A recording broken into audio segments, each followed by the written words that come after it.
अस्सलाम अलैकुम नाज़रीन। पाकिस्तान की सियासत में जहां मर्दों का गलबा रहा है, वहां एक ऐसी खातून उभरीं जिन्होंने न सिर्फ अपने खानदान की सियासी विरासत को संभाला बल्कि कैद व बंद की सोबतें काटकर खुद को एक लोहे की खातून साबित किया। जी हाँ, हम बात कर रहे हैं मरियम नवाज शरीफ की। एक ऐसी शख्सियत जिन्हें उनके हामी व दुख्तर मशरिक और उम्मीद की किरण कहते हैं, जबकि मुखालिफिन के लिए वो एक सख्त तरीन चैलेंज है। लेकिन क्या आप जानते हैं कि सियासत में आने से पहले मरियम की जिंदगी कैसी थी? वो डॉक्टर क्यों ना बन सके और उनकी सियासी तरबियत किन हालात में हुई? आज की इस खुसूसी वीडियो में हम मरियम नवाज की जिंदगी के इन तमाम पर्दों को उठाएंगे जिनसे आम लोग वाकिफ नहीं। वीडियो को आखिर तक जरूर देखिएगा। मरियम नवाज 28 अक्टूबर 1973 को लाहौर के एक बासर और सियासी घराने में पैदा हुई। उनके वालिद मियां मोहम्मद नवाज शरीफ इस वक्त सियासत के उभरते हुए सितारे थे और वालिदा बेगम कुलसूम नवाज एक आला तालीम याफ्ता और बावकार खातून थी। मरियम ने अपनी इब्तिदाई तालीम लाहौर के मशहूर ज़माना उ convent of Jesus and Mary उ से हासिल की। बचपन से ही वो एक ज़हीन तालबा थीं।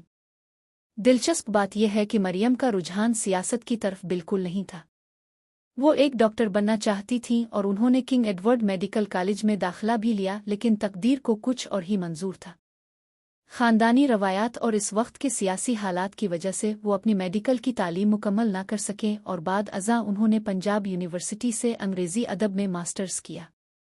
1992 में जब उनकी उम्र महज 19 साल थी, मरियम की शादी कैप्टन रे मोहम्मद सफदर से हुई।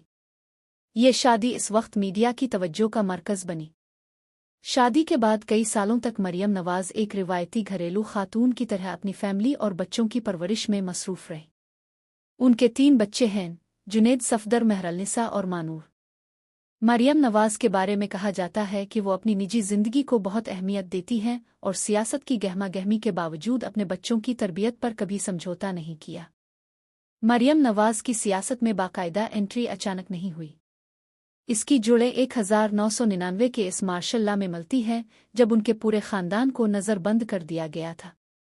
इस कठिन वक्त में मरियम ने अपनी वालिदा बेगम कुलसूम नवाज के साथ मिलकर आमरीत के सामने सर झुकाने से इनकार कर दिया। ताहम फ़आल सियासत में वो 2011 के बाद नजर आए। उन्होंने मुस्लिम लीग नून के सोशल मीडिया विंग को मुनज़्ज़म किया और नौजवानों को पार्टी की तरफ राग़िब करने में अहम किरदार अदा किया। 2013 के इंतखाबात में उन्होंने अपने वालिद की इंतखाबी मुहिम चलाई, लेकिन उनकी ज़िंदगी का सबसे बड़ा इम्तिहान अभी बाकी था। 2016 में पानामा पेपर्स का हंगामा हुआ, जिसने पाकिस्तान की सियासत का रुख बदल दिया। मरियम नवाज को अदालतों के चक्कर लगाने पड़े, अडियाला जेल की सख्तियां झेलनी पड़ीं, लेकिन उन्होंने वोट को इज्जत दो के बयानिए को थामे रखा। नाकदीन कहते हैं कि इसी दौर ने मरियम को एक लीडर के तौर पर तराशा। मरियम नवाज सिर्फ अपनी तकरीरों की वजह से ही नहीं, बल्कि अपने शाहाना स्टाइल और फैशन सेंस की वजह से भी हमेशा खबरों में रहती है। उनके कीमती लिबास, ज्वेलरी और ब्रांडेड जूते अक्सर सोशल मीडिया पर बहस का मौजू बनते हैं। जहां उनके हामी इसे उनकी नफीस शख्सियत का हिस्सा करार देते हैं, वहीं मुखालिफिन उनके तर्ज़ ज़िंदगी पर तनकीद करते हैं।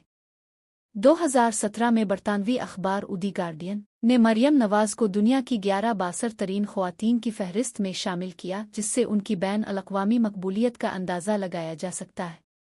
तोशा खाना के तहाइफ हों या किलिब्री फ़ॉन्ट का तनाज़ो, मरियम ने हर तनकीद का जवाब अपनी सियासी हिकमत अमली से दिया।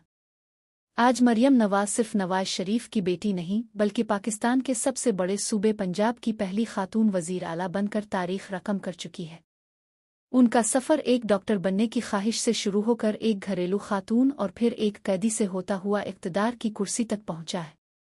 वो ख़वातीन के लिए एक मिसाल हैं कि हिम्मत और इस्तिक़ामत से किसी भी मकाम को हासिल किया जा सकता है, चाहे हालात कितने ही मुखालिफ क्यों ना हो। नाज़रीन, आपको मरियम नवाज की ज़िंदगी का कौन सा पहलू सबसे ज़्यादा मुतासिर कुन दिलचस्प लगा?